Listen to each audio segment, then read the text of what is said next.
sur les principales intoxications médicamenteuses, préparé par Dr William Benassia Andalousie, Dr Félicité Mangladji, Dr Varendoy et moi-même, Dr Mohamed Ndoye.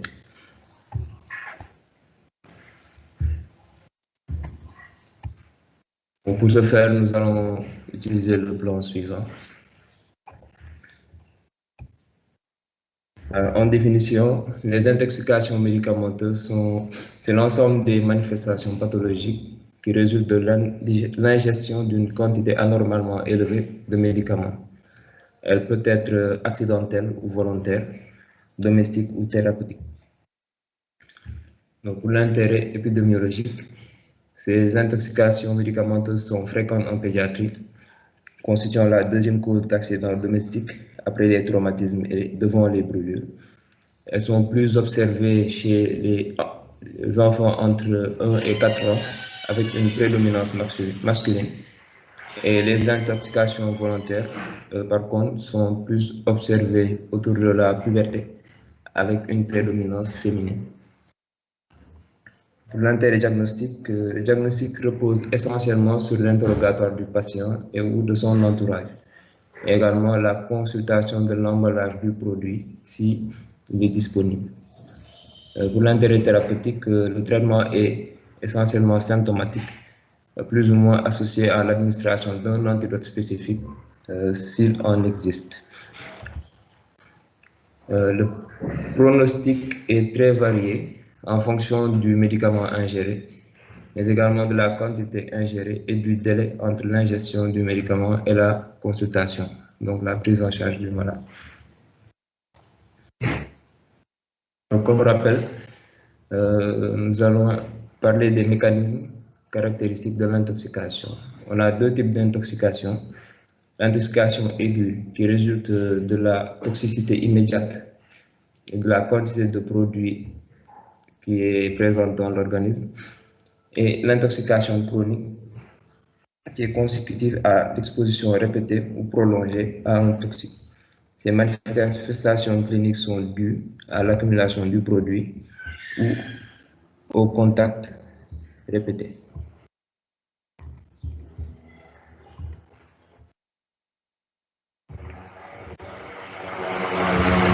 Donc, les voies de pénétration dans l'organisme, on a la voie digestive qui est la voie la plus fréquemment retrouvée. Alors, en cas d'ingestion par voie orale, la vitesse d'absorption va dépendre du produit, de sa nature, ainsi que de l'état de répression de l'estomac et de la nature des aliments qui sont éventuellement présents dans l'estomac. Les solutions sont généralement plus rapidement absorbées que les formes solides. Par exemple, les sirops vont être beaucoup plus rapidement absorbés que les comprimés chez les enfants. On a également la voie cutanée et muqueuse. Il peut s'agir d'une pénétration percutanée ou bien d'une lésion cutanée ou bien d'une pénétration muqueuse à travers l'œil. Dans ce cas de figure, on va retrouver surtout les pommades et les crèmes. Et pour la voie pulmonaire, elle est rare chez les enfants. Alors oui. Allô, oui. Ça défile pas.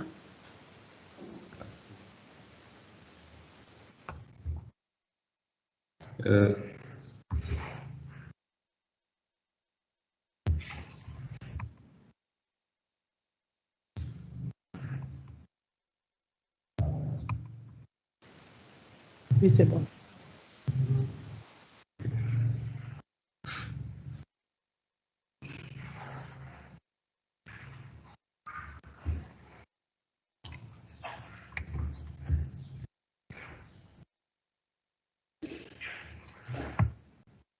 Je m'attendais.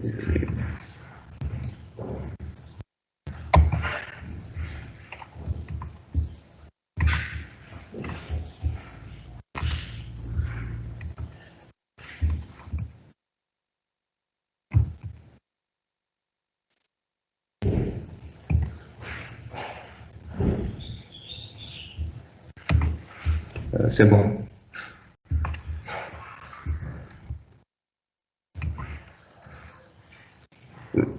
C'est bon, Yacine, ça défile maintenant.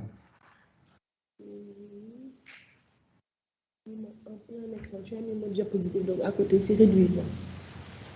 Oui. Vous voyez? Oui, on voit. D'accord. Pour le diagnostic positif, nous allons parler de la clinique qui va commencer par l'interrogatoire. Donc, dans ce chapitre, dans l'interrogatoire, on va interroger les parents ou l'entourage dans un temps capital. Et l'interrogatoire va essayer de trouver le nom du médicament avec l'emballage, si possible, la quantité probable ou certaine qui a été consommée, prise par l'enfant. Donc, il faudra considérer la dose maximale. On va également rechercher le délai entre la prise, la découverte et la consultation de l'enfant. Les symptômes présentés initialement par l'enfant, la dernière prise alimentaire, l'heure de survenue de l'intoxication, également les circonstances. C'est-à-dire si c'est accidentel, ou bien si c'est une tentative de suicide, etc.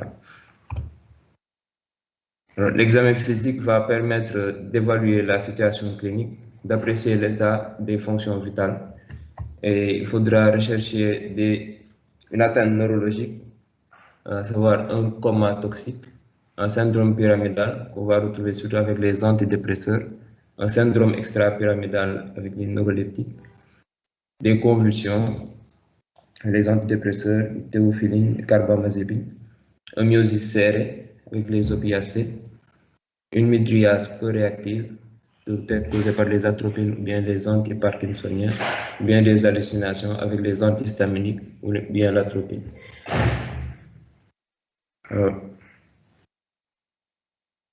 On va également rechercher des signes de défaillance respiratoire, à savoir une hypoventilation d'origine centrale, une hypoxie ou bien une pneumopathie d'inhalation.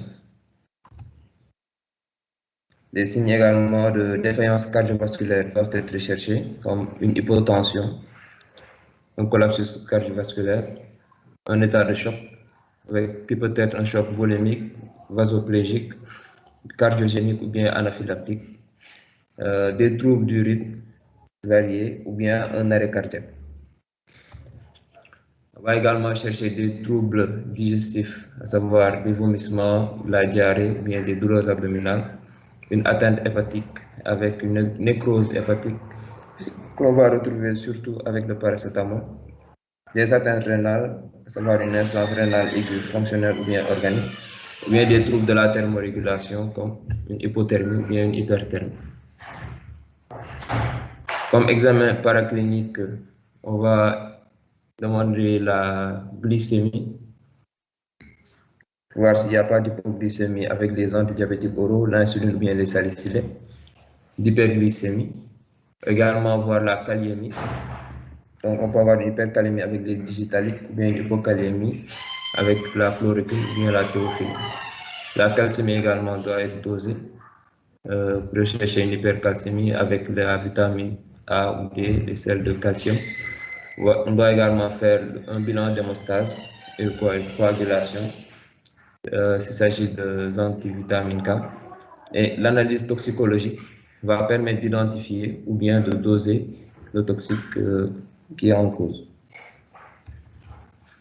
D'autres examens complémentaires peuvent être demandés également en fonction du médicament, à savoir un électrocardiogramme, une radiographie du thorax, des analyses d'urine. On peut également faire des tests thérapeutiques diagnostiques qui vont confirmer rapidement le diagnostic en corrigeant les symptômes. Comme exemple, on a le flumazénil qu'on peut utiliser pour les benzodiazépines, bien le naloxone en intraveineuse pour les opiacés, bien le glucose pour les antidiabétiques oraux.